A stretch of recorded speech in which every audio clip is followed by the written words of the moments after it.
ಗುಬ್ಬಿ ಪಟ್ಟಣದ ಪ್ರವಾಸಿ ಮಂದಿರದಲ್ಲಿ ಹಮ್ಮಿಕೊಂಡಿದ್ದ ಸುದ್ದಿಗೋಷ್ಠಿಯಲ್ಲಿ ಬಿಜೆಪಿ ಮುಖಂಡರಾದ ಎಸ್ಟಿ ದಿಲೀಪ್ ಕುಮಾರ್ ಮಾತನಾಡಿದ ಅವರು ಬಿಎಸ್ ಯಡಿಯೂರಪ್ಪನವರ 50ನೇ ವರ್ಷದ ಸಾಧನೆ ಸಮಾವೇಶ ಕಾರ್ಯಕ್ರಮಕ್ಕೆ ಗುಬ್ಬಿ ತಾಲೂಕಿನಿಂದ ಸುಮಾರು 100 ಬಸ್ ಹಾಗೂ 10,000ಕ್ಕೂ ಹೆಚ್ಚು ಕಾರ್ಯಕರ್ತರು ಭಾಗವಹಿಸಲಿದ್ದಾರೆ.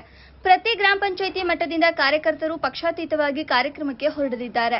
ಮಾಜಿ ಮುಖ್ಯಮಂತ್ರಿಗಳು ಬಿಎಸ್ ಯಡಿಯೂರಪ್ಪ ಅವರು ಸಿಎಂ ಆಗಿದ್ದಾಗ ಗುಬ್ಬಿ ತಾಲೂಕಿಗೆ ಸಾಕಷ್ಟು ನೀರಾವರಿ ಯೋಜನೆಗಳನ್ನು ನೀಡಿದ್ದು, ಬಿಎಸ್ವೈ ಅವರ 50ನೇ ವರ್ಷದ ಕಾರ್ಯಕ್ರಮಕ್ಕೆ ತಾಲೂಕಿನ ಕಾರ್ಯಕರ್ತರು ಭಾಗವಹಿಸಿ ಕಾರ್ಯಕ್ರಮವನ್ನು ಯಶಸ್ವಿಗೊಳಿಸಬೇಕೆಂದು ತಿಳಿಸಿದರು.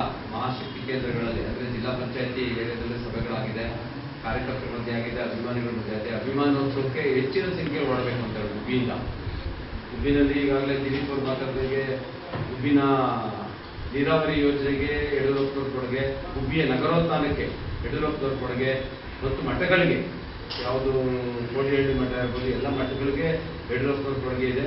ರೈತ ಹೋರಾಟಗಾರರು ಅವರ ಅಭಿಮಾನೋತ್ಸವವನ್ನು ಈ ರಾಜ್ಯದಲ್ಲಿ 50 ವರ್ಷ ನಮ್ಮ ತಾಲೂಕಿಗೆ ಅಪಾರವಾದ ಕೊಡುಗೆ ನೀಡಿದೆ. ಸುಮಾರು 7 ಲಿಫ್ಟ್ ಇರಿಗೇಷನ್ ಪ್ರಾಜೆಕ್ಟ್ಸ್ನ ನಮ್ಮ ತಾಲೂಕಲ್ಲಿ ಅಪ್ರೂವಲ್ ಮಾಡಿಸ್ಕೊಟ್ಟಿದೆ.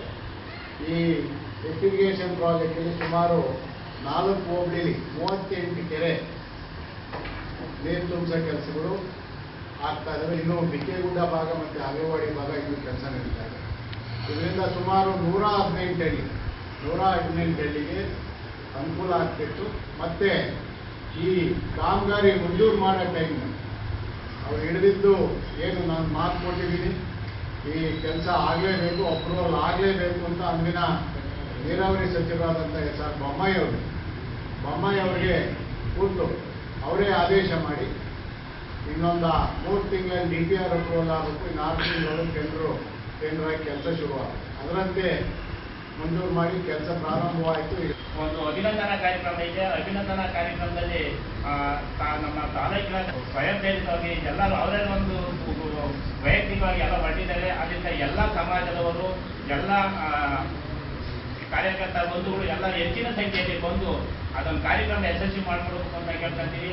ಇನ್ನು ಹೆಚ್ಚಿನಾಗಿ ನಮ್ಮ ಯಡಿಯೂರಪ್ಪ ಕೊಡುಗೆ ಏನು ಅಂತಂದ್ರೆ ನಮ್ಮಂತ ಸಣ್ಣ ಸಮಾಜಗಳಿಗೆ ಒಂದು ನಿಗಮ ಮಂಡಳಿ ಮಾಡಿ ಅಗ್ನಿಹಿಂಸಕ ಕ್ಷತ್ರಿಯನ ನಮ್ಮ ಒಂದು ಸಮುದಾಯಕ್ಕೆ ಒಂದು ಅಗ್ನಿಹಿಂಸಕ ಕ್ಷತ್ರಿಯ. ಈ ಸಂದರ್ಭದಲ್ಲಿ ಬಿಜೆಪಿ ಜಿಲ್ಲಾ ಉಪಾಧ್ಯಕ್ಷರುಗಳಾದ ರವೀಶ್, ಸಾಗರನಹಳ್ಳಿ ವಿಜಯಕುಮಾರ್, ಮುಖಂಡರಾದ ಬಸವರಾಜು, ನಂಜೇಗೌಡರು, HT ಭೈರಪ್ಪ, ವಿದ್ಯಾಸಾಗರ್ ಹಾಗೂ ಕಾರ್ಯಕರ್ತರು ಉಪಸ್ಥಿತರಿದ್ದರು. ವರದಿ ಮಂಜುನಾಥ್ ಟಿ, ಗುಬ್ಬಿ.